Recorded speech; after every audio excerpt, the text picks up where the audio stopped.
Luminex Software in Riverside was co-founded by a UCR grad in 1994 to help data-intensive industries like defense and banking store their data more effectively. We allow the mainframe world to connect to the open systems world, so they can take advantage of advances in technology and open systems and the performance and price and things like that. Mainframes have existed, for a very long time, and there was a period of time where people were going to say, "Oh, mainframes are going to die," and they never died. In fact, they're more popular than ever. They refer to it as big iron systems that are purpose-built for transaction processing.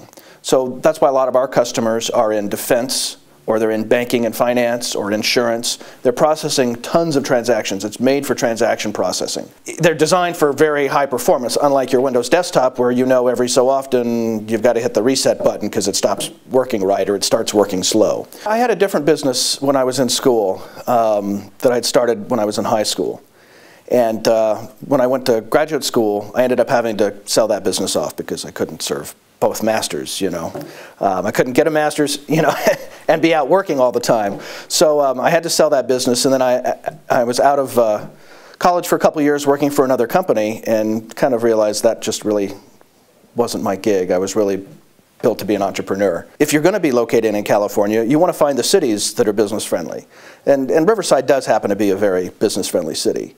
Whenever we've needed anything, whenever we've, people we know in the Riverside Technology CEO Forum or other groups have had issues, or even with the chamber, the city is always willing to talk with us and always willing to discuss what makes the most sense. There's different ways you can go when you're starting out, right? You go to your friends and family for money, and then you just try to eke out until you reach success. I call it bootstrapping a business, which is what we did.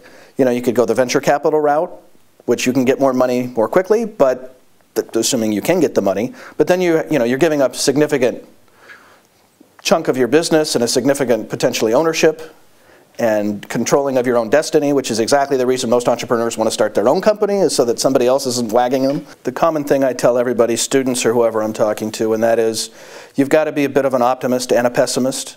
You have to be able to visualize the success, and all the things that go into that. But you have to be able to kind of critically assess yourself and be a bit of a pessimist. Underestimate your revenues for the first year.